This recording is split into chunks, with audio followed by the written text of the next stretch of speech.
Assalamualaikum warahmatullahi wabarakatuh. Perkenalkan, nama saya Astriana Putri Kumaladewi, NIM 2022-53090 dari kelas C. Di sini saya akan mempresentasikan review jurnal internasional audit sistem informasi pada mata kuliah audit sistem informasi.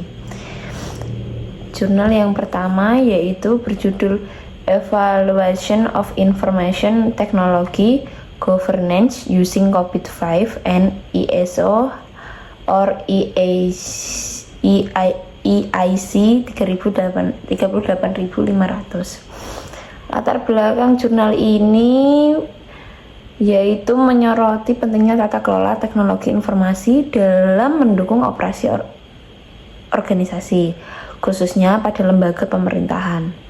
Implementasi teknologi informasi yang optimal dapat meningkatkan efisiensi layanan publik, namun seringkali menghadapi tantangan seperti kurangnya kompetensi sumber daya manusia, SOP yang tidak lengkap, dan koordinasi yang lemah antar departemen.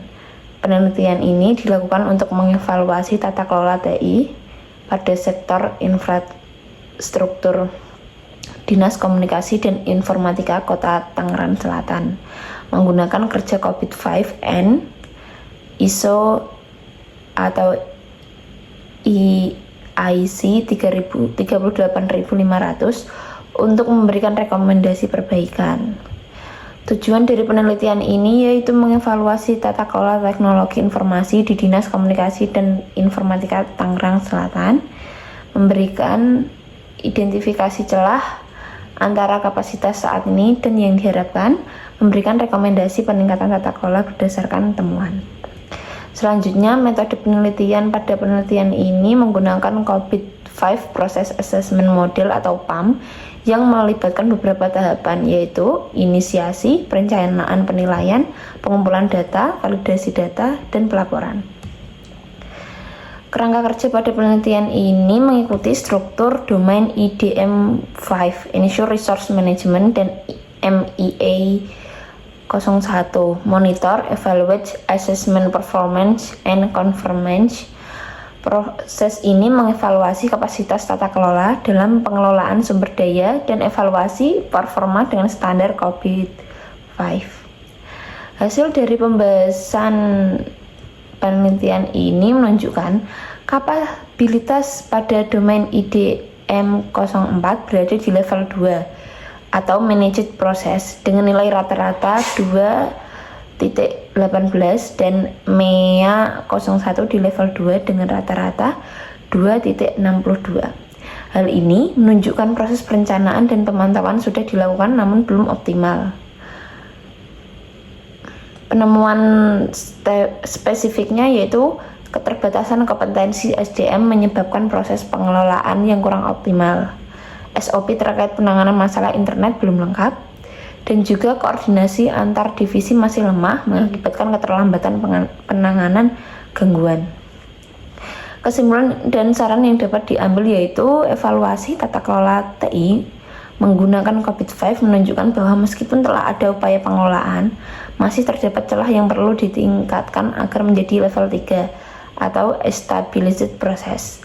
Rekomendasi perbaikan melibatkan peningkatan kompetensi SDM, pembentukan SOP yang lebih baik, dan peningkatan koordinasi antar divisi. Beberapa saran yang ada di dalamnya yaitu peningkatan kompetensi SDM, penyusunan SOP, dokumentasi, koordinasi mental ya. Peningkatan kompetensi SDM yaitu melakukan pelatihan dan pengembangan untuk seluruh staf baik PNS maupun non-PNS. Yang kedua, penyusunan SOP, penyusunan prosedur operasi standar yang mencakup seluruh aspek manajemen dan pemantauan. Yang ketiga, dokumentasi. Meningkatkan dokumentasi proses untuk mendukung analisis masalah dan perbaikan berkelanjutan. Yang keempat, koordinasi internal. Memperkuat komunikasi dan koordinasi antar divisi agar penanganan masalah lebih efisien. Jurnal kedua yang berjudul IT Governance Evaluation at the Population and Civil Registry Office in Kolaka District using COVID-5 Framework. Pada jurnal ini latar belakangnya yaitu kebutuhan akan teknologi informasi atau IT dalam mendukung efektivitas dan efisiensi organisasi sangat penting dalam mencapai tujuan organisasi. Disduk Capil di Kabupaten Kolaka memanfaatkan IT melalui Sistem Informasi Administrasi Kependudukan atau SIAK guna memaksimalkan layanan registrasi sipil. Namun hingga kini belum ada evaluasi eksternal terhadap tata kelola IT di Capil. Evaluasi ini diperlukan untuk mengetahui sejauh mana kualitas tata kelola IT berdasarkan sesuai standar dan tujuan organisasi. Tujuan penelitian pada jurnal ini untuk mengevaluasi tingkat kematangan tata kelola IT di Dukcapil Kabupaten Kolaka menggunakan kerangka kerja COVID-5, khususnya pada domain DSS atau Deliver Service and Support, dengan pengukuran tingkat kematangan menggunakan proses assessment model atau PAM.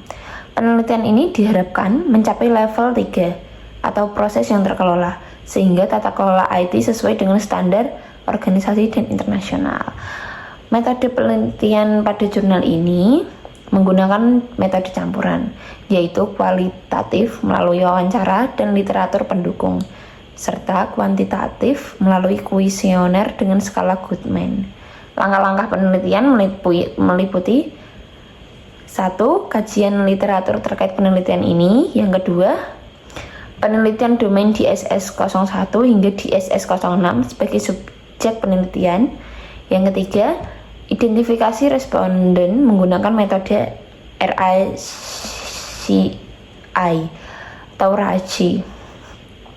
Yang keempat, pengumpulan data melalui kuesioner dan wawancara. Yang kelima, pengelolaan data dan penyederhanaan hasil secara sistematis.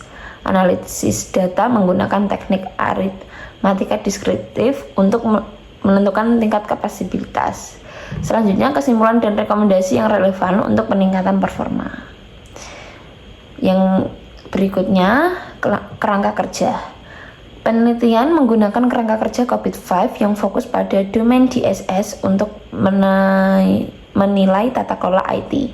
Domain DSS terdiri dari 6 proses, yaitu pengelolaan operasi, permintaan layanan dan insiden, pengelolaan masalah, pengelolaan kesinambungan, pengelolaan keamanan, dan pengelolaan proses bisnis.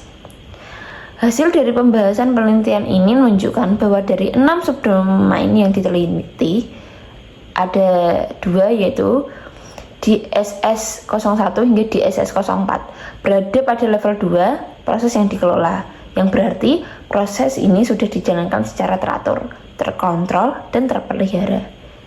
Yang kedua, DSS 5 dan DSS 6 masih berada pada level 1 proses yang dilakukan, menunjukkan proses ini belum terorganisasi dengan baik dan menunjukkan peningkatan. Evaluasi setiap subdomain mengidentifikasi beberapa kelemahan, seperti tidak tersedianya daftar keluaran proses di beberapa subdomain dan kurangnya dokumentasi dan SOP pada pengelolaan layanan keamanan. Yang terakhir, kesimpulan dan saran. Penelitian ini menyimpulkan bahwa tata kelola IT di Dukcapil Kolaka telah berjalan cukup baik pada sebagian besar subdomain, meskipun belum mencapai tingkat kematangan yang diharapkan. Kebutuhan untuk peningkatan di area DSS 05 dan 06 sangat penting untuk mencapai level 3. Penelitian ini merekomendasikan agar Dukcapil melakukan dokumentasi berkala dan SOP untuk peningkatan pengelolaan layanan keamanan, melakukan pengujian pelatihan dan evaluasi berkala pada BCP di DSS 4. Yang terakhir, meningkatkan kontrol dan dokumentasi berkala di semua subdomain untuk memastikan tata kelola IT dapat mendukung visi dan misi organisasi secara optimal. Berikut presentasi yang dapat saya sampaikan. Apabila ada salah kata atau materi yang kurang jelas, saya mohon maaf. Wabillahi taufiq walhidayah. Wassalamualaikum warahmatullahi wabarakatuh.